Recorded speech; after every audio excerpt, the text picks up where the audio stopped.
Hello everyone and welcome to another episode of Tom's Gadget Garage. Today I'm here at Phoenix's South Mountain with the newly released HeyBike Alpha, and we're going to see if this $1,600 mid-drive e-bike has what it takes to make it up 1,900 feet in elevation gain. So I'm going to go ahead and get geared up and we're going to start heading up the mountain. Now, in case you're newer to mid-drives, our motor is mounted here at the location of the crank and it's directly tied into the drivetrain of this bike. There is no motor in the rear, unlike a hub drive bike. All right, folks, so for today's ride, we're not only going to be testing the hill climbability of this bike, but we're also going to be testing out how quickly it eats through that battery. Now, word on the street is that mid-drives are significantly more efficient than their hub drive counterparts, so we'll absolutely be putting that to the test.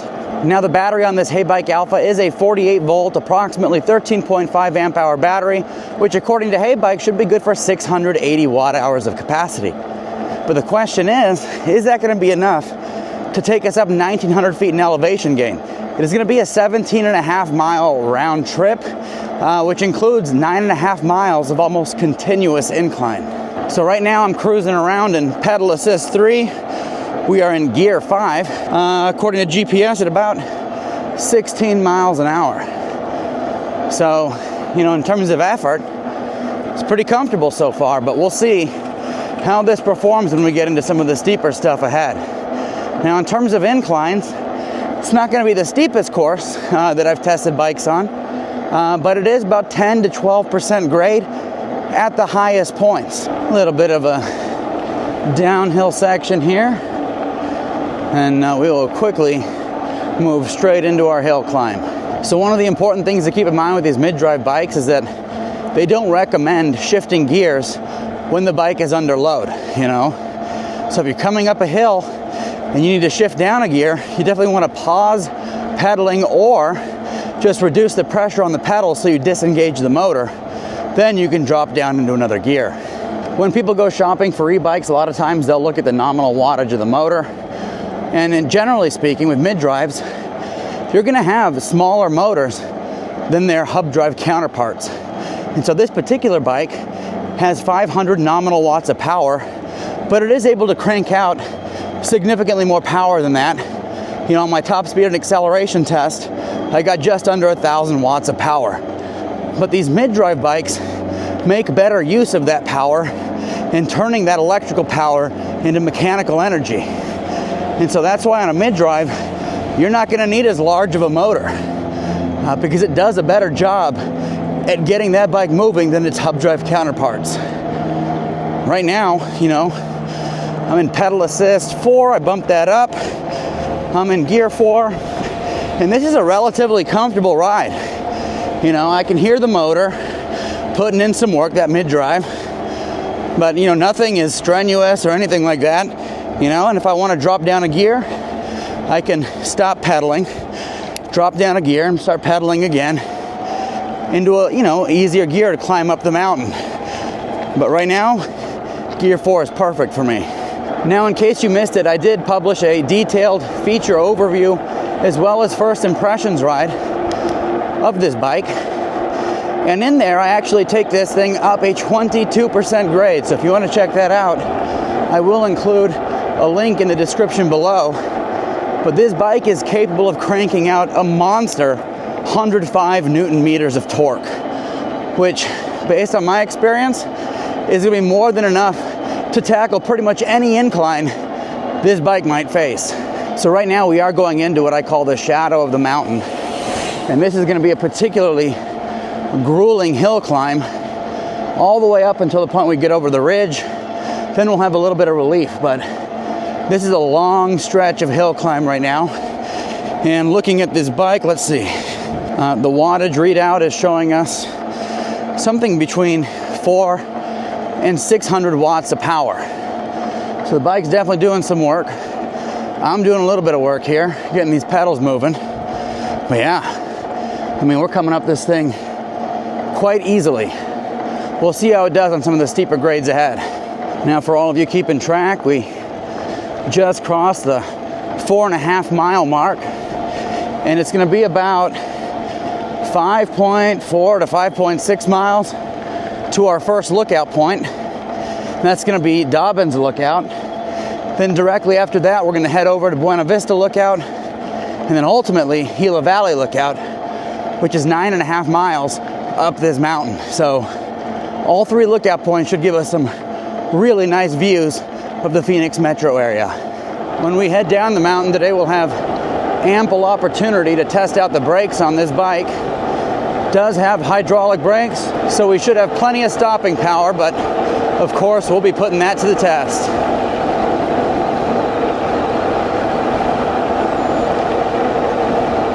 Woo!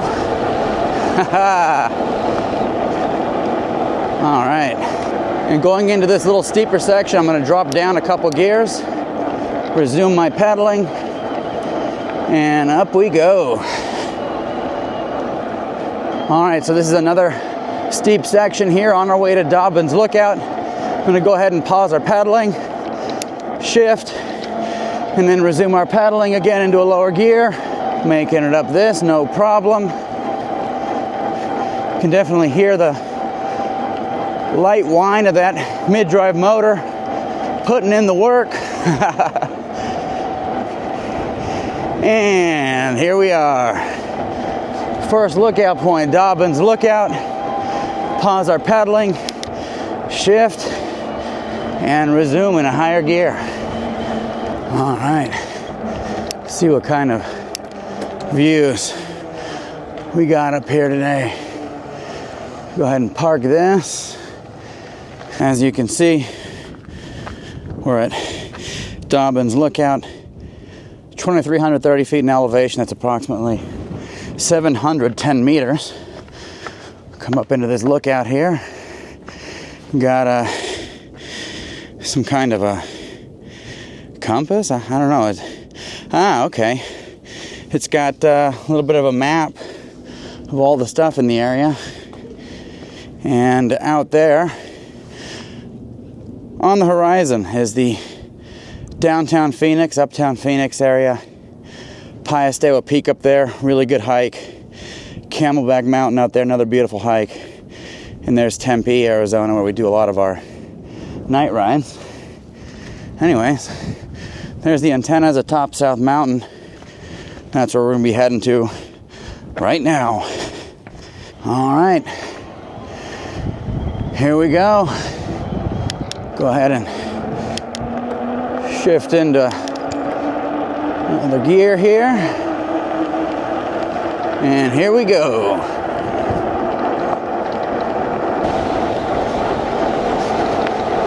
Next stop is Buena Vista Lookout.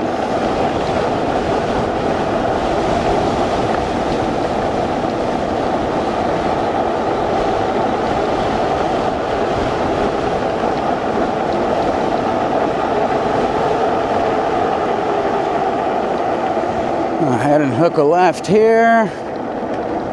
We'll have a little downhill stretch and we'll begin our hill climb again.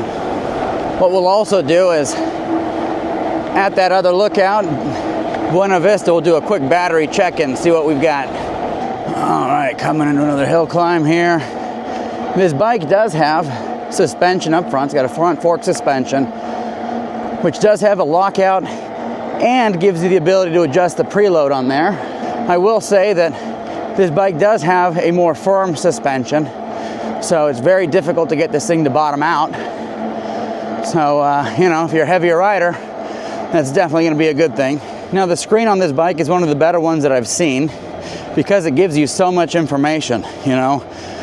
We've got our speed, level of pedal assist, wattage, trip timer, odometer, trip distance, max speed, average speed, voltage, the whole 9 yards. You got everything on this display, and it's really easy to see both during the day and night. All right, Buena Vista Lookout straight ahead. Clear on the left, clear on the right. We are good.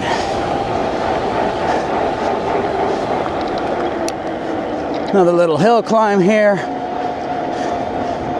Push through this. Pause our pedaling, shift gears. Back at it. So as you can see, this bike is more like driving a manual transmission car. You know, there's a few ways that you can handle the gear shifts. You know, you can stop pedaling, you could reduce the pressure on the pedals so the motor disengages, or you can slightly pull on the brake lever to engage the motor cutoff, then you can shift gears. So I would say it's definitely a more engaging ride experience compared to your typical hub drive bike, which I'll tell you right now is really starting to grow on me. You know, it's definitely a different ride experience that I really enjoy. All right, we are rolling into Buena Vista Lookout. Another perspective of the Phoenix Valley. There's our glorious HeyBike Alpha, doing a fantastic job on this hill climb so far. Quick little view of the scenery here. Let's see.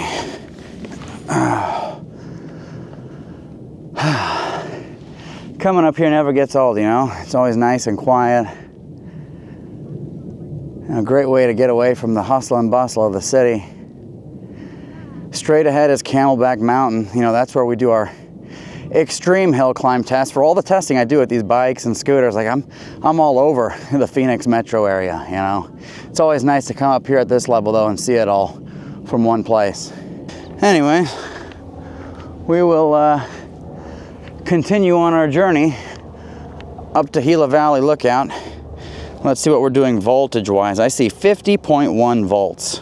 So looking at our voltage chart, which I'll put up on the screen, 50.1 volts is going to come out to approximately 70 to 75% battery remaining. So I'll tell you what, that's actually pretty good considering the incline that we're going up today with this 680 watt hour battery.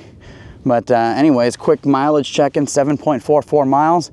That means we've got about 2 miles of inclines all the way up to Gila Valley Lookout. So what I'm gonna go ahead and do is get some water, and we're gonna start heading up. We'll have a slight downhill section, and then we're gonna go into the steepest climbs of today's ride. And we'll see how this 105 Newton meters of torque translates into real world performance, which is what videos like this are all about. Go ahead and shift. Go ahead and shift again. We'll cruise down this little downhill stretch here. Got some beautiful saguaro cacti here. Legend has it, it takes 100 years for those suckers to grow a single arm. So these things have been here for a long time. Here we go, Gila Valley Lookout. Let's take a look at our amps, 16, 17 amps. Look at our watts right now. This is the ridge here. Watts, 800, 830. On your left. And here we go, we're going to the top. About 830 or so watts, so nothing too crazy. And then we've got a little bit of relief.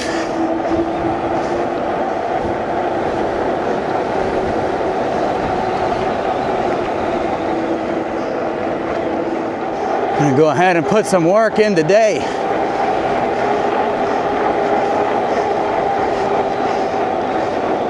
Oh yeah, this thing is just eating up these climbs.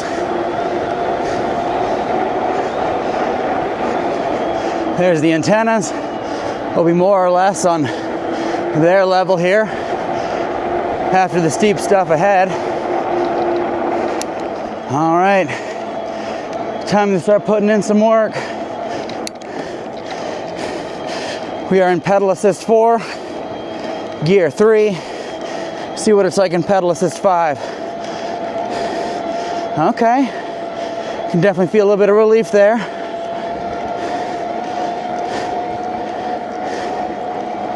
And this is the last little steep section.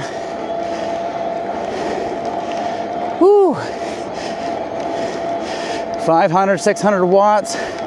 We're cranking out right now. All right. Here we go, folks. We made it over the crazy stuff. Another beautiful day up here. Another view of the valley. It's all the farm fields and Estrella Mountains. We'll take a closer look here in a moment. But this is why I love e-bikes, you know? Gives you a great opportunity to get out and explore the world around you. Gila Valley Lookout. South Mountain Preserve. Go ahead and loop around and check out the views. We made it to the top. It's part of the reason why, like, Phoenix metro area is so blistering hot during the summer, is that it is completely surrounded by mountains, and so it traps all that air. It has nowhere to go, and we just sit here and boil. Anyways, there's a view of those antennas that we see across the entire city on a clear day. We're more or less on their level at this point. And then you might be able to see the road that we just went up, snaking around the area. Directly ahead is Tempe, and then it's kind of hazy out there, but way out in the distance, you got the Superstition Mountains. All right, let's go ahead and head back down. All right, folks, so this is the descent down this mountain, which will give us ample opportunity to test out the hydraulic brakes as well as those 180 millimeter discs. When coming down stuff at higher speeds like this, I highly encourage you check on your gear, make sure everything is nice and tight, pump those brakes, make sure they're functioning properly, because you know, last thing you want is a brake failure while you're barreling down a mountain. You know, it's these downhill sections that are the fun part, because you basically let gravity do all the work for you. Take advantage of this flatter stretch here, and we're going to have a little hill climb until we get over the ridge.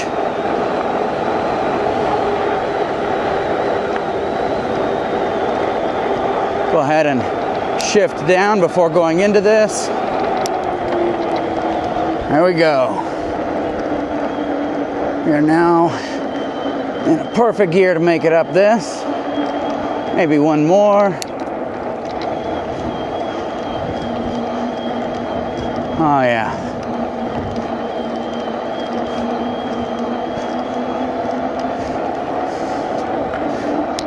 We are up and over the ridge. We got another downhill stretch. Here we go.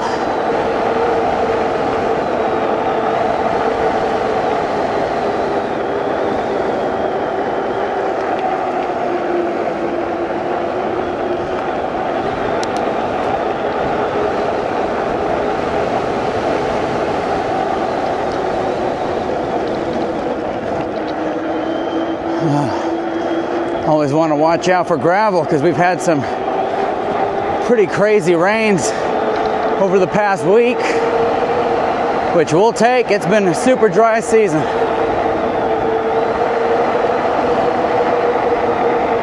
Woo! It's nice to feel that cool breeze. All right, make sure coast is clear. It is. And here we go towards the exit. Go ahead and shift into the appropriate gear coming down this hill. In gear 7 of 8. Pedal assist 2.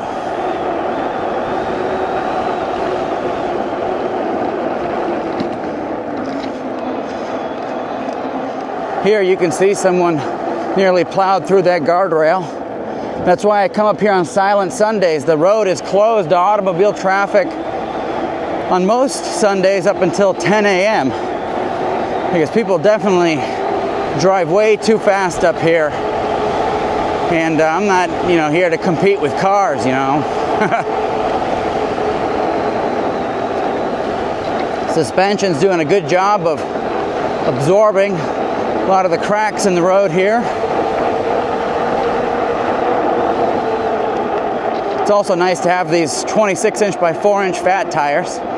because they give you a nice little cushion going over the rough stuff.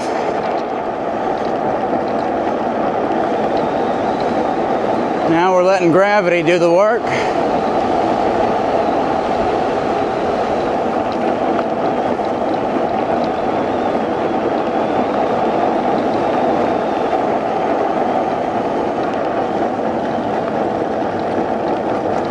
Definitely feel that suspension putting in the work in this section here.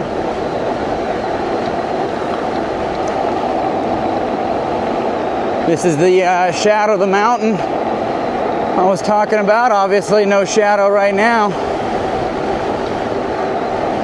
It's around 10 a.m. Yep, cars are coming up the mountain now, so they open those gates. So this is pretty good timing. I slept in an extra hour this morning. I did a range test yesterday, which took incredibly long, nearly 5 hours on a different bike. So, woo, it is fun coming into these curves, I'll tell you that. Beautiful views out there. Cool mountain air, speeding down the mountain, glorious views left and right. There's a pothole right there. And we have one more up ahead, and then I think we're free and clear of the potholes.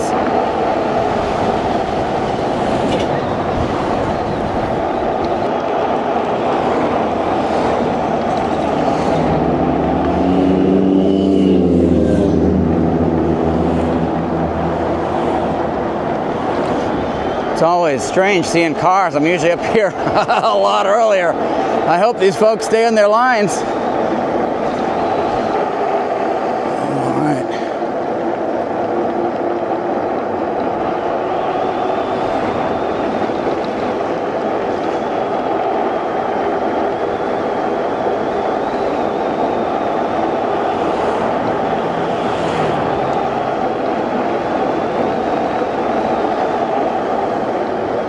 And there's our second pothole.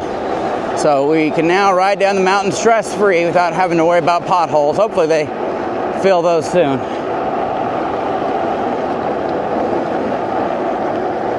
Oh yeah.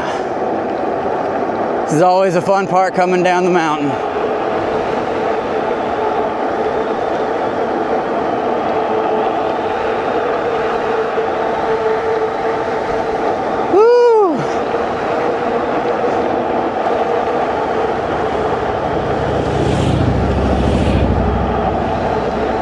Everybody's on their way up today. And this is the time of year to enjoy the outdoors in Arizona, that's for sure. Perfect weather, beautiful scenery. All right, yeah. I mean, as you can see, this bike handled those mountain curves beautifully. You know, definitely happy with this, that's for sure. I will be doing a range test here in the near future, so stay tuned for that. At the end of this ride, we'll take a look at our stats, see how we did. But if you do want to pick one of these up, I will include an affiliate link and a sweet discount code in the description below. And if you use that to make your purchase, it absolutely helps support this channel. Keeps the wheels moving on future reviews. Oh. This is nice. I'm gonna pull over to the side here in a moment and give you a good view of what we just went up with this bike today. All right, let's check it out. Good brakes, solid brakes. All right, folks. So those antennas right there, that's South Mountain. I mean, that's what we just climbed. It should be about 1,900 feet in elevation gain. At the end of this ride, we'll download the data, see what we did exactly. But anyways, $1,600 mid-drive bike. Handled it no problem, you know. We use pedal assist 3, mostly pedal assist 4 going up, but we still had a range of gears as well as a whole other pedal assist level to leverage on this ride. But yeah, I mean, this is what you know, they say you've got a driver's car. This is like a driver's bike, you know, with the way that the gears are set up with the mid-drive and everything. You're definitely more engaged with the bike than you would be with the hub drive bike. So I'm definitely sold on mid-drives. I'm hoping to feature more of these things on the channel here in the future, but anyways, I'm gonna have hundreds and hundreds, maybe thousands of miles of fun on this bike. You know, if you follow my channel for a while, you'll know I do review series on all the bikes and scooters that I cover. And any opportunity I have, I try and do longer term reviews. That way you can see how some of these things hold up. Now I'm going to stop here for a second because I did cover this in my first impressions video, but this is what the kind of shifting experience from a start looks like on this bike. So I'm in pedal assist 3, gear 2, I'm moving, I reduce pressure on the pedals, I shift gears, I speed up, I reduce pressure on the pedals, shift gears, speed up, reduce pressure on the pedals, shift gears, speed up. And you know, that's how this bike rides. That's how mid-drives ride, you know? So, much more engaged in the riding experience with a bike like this. And at first, you know, like I said, it takes getting used to because it's definitely different, but I absolutely love it. I think it's fantastic. So, HeyBike Alpha. It's the first bike from this company that I've featured on this channel. You know, cool story. You know, my first ever e-bike was the Electric XP 3.0, which I absolutely love. But I did consider getting the HeyBike Tyson when I started this channel, you know. And I didn't get it because it was a little out of the price range that I was looking to spend at that time. But glad to finally be able to feature HeyBike's bikes on this channel. So what I'm going to go ahead and do now is head on over to the parking lot, get this thing loaded back on my destination e-bike rack, and then we'll download that data, see how we did today. All right, folks, so there you have it. That was our climb up South Mountain with the HeyBike Alpha. On this particular ride, we went up 17.07 miles. We had an average moving speed of 16.3 miles an hour. We had a top speed on the way down of 30 miles an hour. Elevation gain, 1,929 feet, and we were cruising around for an hour and 15 minutes. So as you can see, this HeyBike Alpha had no issues at all whatsoever climbing up this mountain today. We still had a whole range of gears as well as another level of pedal assist that we could have tapped into if we wanted it. This bike, battery-wise, is sitting about 50%, so that's 47.5 volts. So plenty of juice left in the tank. We can probably go up the mountain and make it back down again. Anyways, let me know if you have any questions, comments, thoughts, concerns in the comment section below. And as always, thank you so much for tuning into Tom's Gadget Garage. We'll see you next time.